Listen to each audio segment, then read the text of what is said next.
Assalamualaikum warahmatullahi wabarakatuh. Perkenalkan, nama saya Celia. Saya seorang mahasiswi semester 3 di Institut Manajemen Wiyata Indonesia jurusan Manajemen.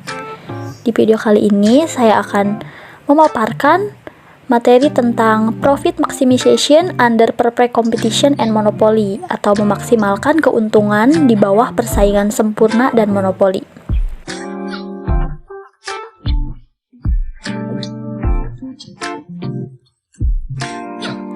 Memaksimalkan keuntungan di bawah persaingan sempurna dan monopoli adalah tradisional untuk membagi industri ke dalam kategori sesuai dengan tingkat persaingan yang ada antara perusahaan dan industri. Persaingan sempurna adalah suatu bentuk interaksi antara permintaan dan penawaran yang ditandai oleh jumlah konsumen dan produsen yang sangat banyak dan tidak terbatas.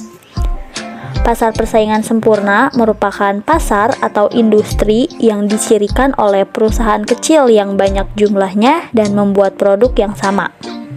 Model persaingan sempurna dibangun atas 4 asumsi, yaitu yang pertama, perusahaan adalah pengambil harga. Yang kedua, kebebasan masuk ke dalam industri untuk perusahaan baru. Yang ketiga, semua perusahaan memproduksi produk identik atau homogen.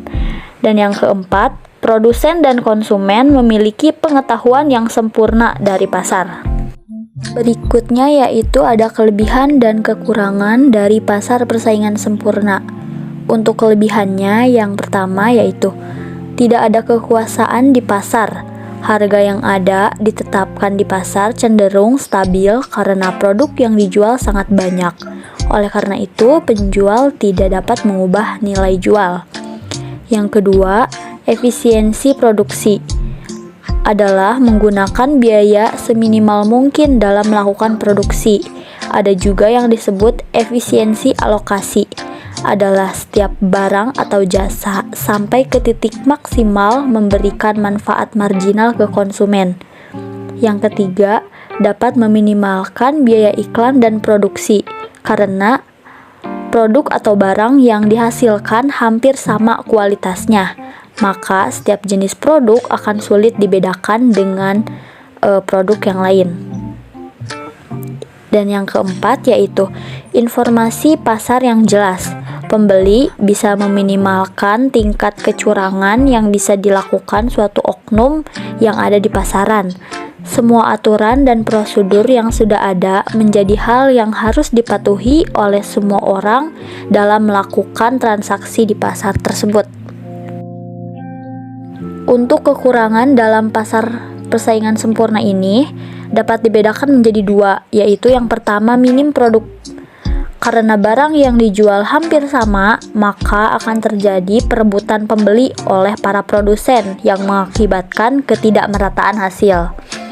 Untuk yang kedua yaitu minim inovasi, dikarenakan semua produk yang ditawarkan seragam. Kondisi ini juga membuat produsen tidak memiliki motivasi dalam mengembangkan usahanya melalui berbagai inovasi yang sebetulnya dapat dilakukan.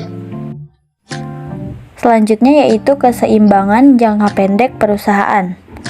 Yang pertama, penentuan harga atau price. Harga yang ditentukan dalam pasar ini yaitu oleh persimpangan permintaan dan penawaran. Perusahaan menghadapi kurva permintaan horizontal atau pendapatan rata-rata pada harga ini. Yang kedua, output. Perusahaan akan memaksimalkan keuntungan yang dimana biaya marginal sama dengan pendapatan marginal. Yang terakhir yaitu laba atau profit. Jika kurva biaya rata-rata turun di bawah kurva pendapatan rata-rata, maka perusahaan akan memperoleh laba supernormal. Selanjutnya yaitu keseimbangan jangka panjang perusahaan. Nah, pada keseimbangan jangka panjang perusahaan ini tipikal menghasilkan keuntungan supernormal karena perusahaan baru akan tertarik untuk masuk ke dalam industri. Nah, selain itu, perusahaan juga akan mendapatkan keuntungan lebih jika meningkatkan skala operasi mereka. Pasar monopoli.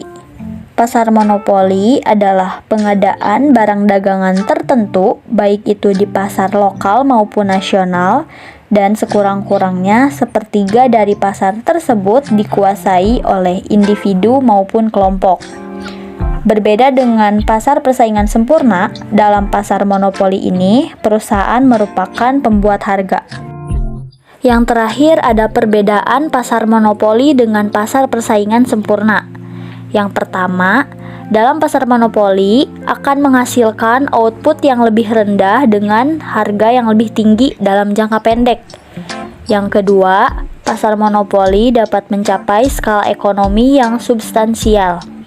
Dan yang terakhir, pasar monopoli dapat beroperasi dengan biaya yang lebih rendah dikarenakan dapat menggunakan sebagian dari keuntungan supernormalnya untuk penelitian, pengembangan, dan investasi.